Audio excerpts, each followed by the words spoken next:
नमस्कार। कभी कभी ना न्याय पाना एक बहुत लंबी और थका देने वाली यात्रा बन जाती है। आज हम एक ऐसी ही कहानी को समझने वाले हैं। एक आम नागरिक की 5 साल लंबी लड़ाई। और ये लड़ाई सिर्फ इसीलिए लड़ी गई ताकि सरकारी जमीन से एक अवैध कब्जे को हटाया जा सके। चलिए इस पूरे मामले की गहराई में उतरते हैं। तो ये पूरा मामला जो है वो शुरू होता है जमीन के एक टुकड़े को लेकर। और इस कहानी का हर मोड़, हर ट्विस्ट इसी जमीन और इससे जुड़े एक सरकारी दस्तावेज के इर्द गिर्द घूमता है। अब देखिए, इसमें जो सबसे दिलचस्प बात है वो ये है कि सरकारी रिकॉर्ड वो बिल्कुल साफ है।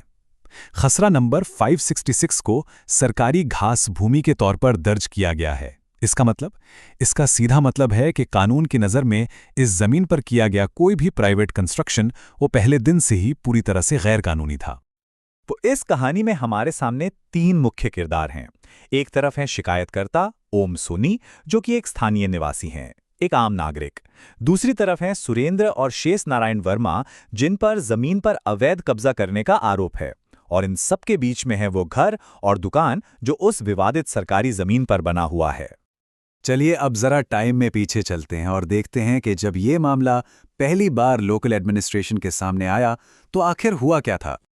अच्छा, इससे पहले कि हम आगे बढ़ें, इन 2 अधिकारियों के रोल को समझना जरूरी है।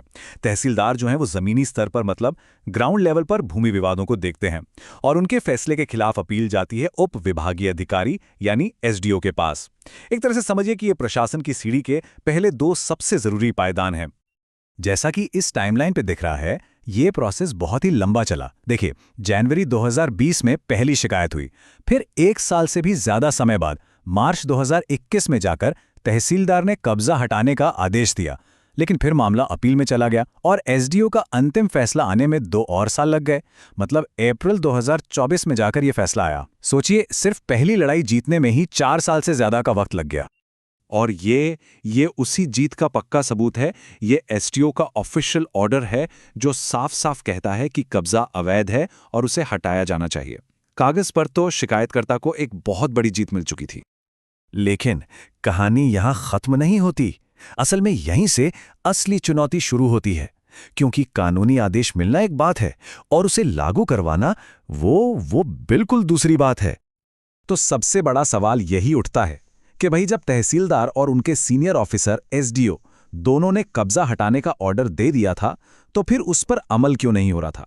ये अवैध निर्माण अभी भी वहां क्यों खड़ा था? और इसका जवाब छिपा है एक बहुत बड़ी सिस्टमिक प्रॉब्लम में, जिसे कहते हैं एनफोर्समेंट की चुनौती। मतलब, सिस्टम में आदेश तो जारी हो जाते हैं, लेकिन उन्हें जमीन पर लागू करवाना उतना ही मुश्किल हो सकता है जितना उस आदेश को जीतना। कई बार लोकल इन्फ्लुएंस या रिसोर्सेज की कमी या बस ब्यूरोक्रेटिक सुस्ती के चलते कागजी आदेश हकीकत बनने में सालों लगा देते हैं। अब स्थानीय स्तर पर जब कोई एक्शन नहीं हुआ तो शिकायतकर्ता को मजबूरन मामले को एक बड़ी अदालत में ले जाना पड़ा। और मजे की बात यह है कि वो वहां केस के फैक्ट्स पर बहस करने नहीं गए थे, बल्कि सिर्फ ये मांग करने गए थे कि जो आदेश पहले से पास हो चुके हैं बस उनका पालन करवाया जाए। इसके लिए उन्होंने एक रिट पिटिशन का सहारा लिया। ये एक बहुत ही पावरफुल कानूनी हथियार है जिसका इस्तेमाल तब किया जाता है जब कोई सरकारी विभाग अपना काम करने में फेल हो जाता है। यहाँ याचिका का मकसद था हाईकोर्ट से ये निर्देश दिलवाना कि लोकल अधिकारी अपने ही आदेशों को लागू करें। और उन्होंने बिल्कुल यही किया। रिट याचिका संख्या 6376 फाइल की गई, जिसने इस मामले को लोकल एडमिनिस्ट्रेशन के दायरे से निकालकर सीधा राज्य की सबसे बड़ी अदालत के सामने रख दिया। हाईकोर्ट ने मामले की गंभीरता को समझा और उन्होंने अधिकारियों को आदेश का पालन करने के लिए सिर्फ 50 दिनों की एक सख्त डेडलाइन दे दी। ये एक बहुत बड़ा टर्निंग पॉइंट था, जिसने सालों से सुस्त पड़े इस मामले में एक नई जान और कानूनी अर्जेंसी डाल दी। अब हाईकोर्ट के आदेश के बाद कब्जा करने वालों ने फैसलों को पलटने की कुछ आखिरी हताश कोशिशें की। आइए देखते हैं कि उनका नतीजा क्या निकला। देखिए, उन्होंने पहले डिविजनल कमिश्नर, जो एसडीओ से भी सीनियर अधिकारी हैं, उनके पास अपील की, लेकिन वो खारिज हो गए। फिर उन्होंने हाईकोर्ट से अपने ही 50 दिन वाले आदेश पर दोबारा विचार करने को कहा, लेकिन वो याचिका भी खारिज कर दी गई। मतलब कानूनी तौर पर अब हर दरवाजा बंद हो चुका था। ये जो डॉक्यूमेंट स्क्रीन पर है, ये कमिश्नर का फाइनल फैसला है। ये इस कानूनी लड़ाई के ताबूत में आखिरी कील की तरह था। इसने ऑफिशियली ये तय कर दिया कि शिकायतकर्ता हर लेवल पर सही था और अब अपील के सारे रास्ते हमेशा हमेशा के लिए बंद हो चुके हैं।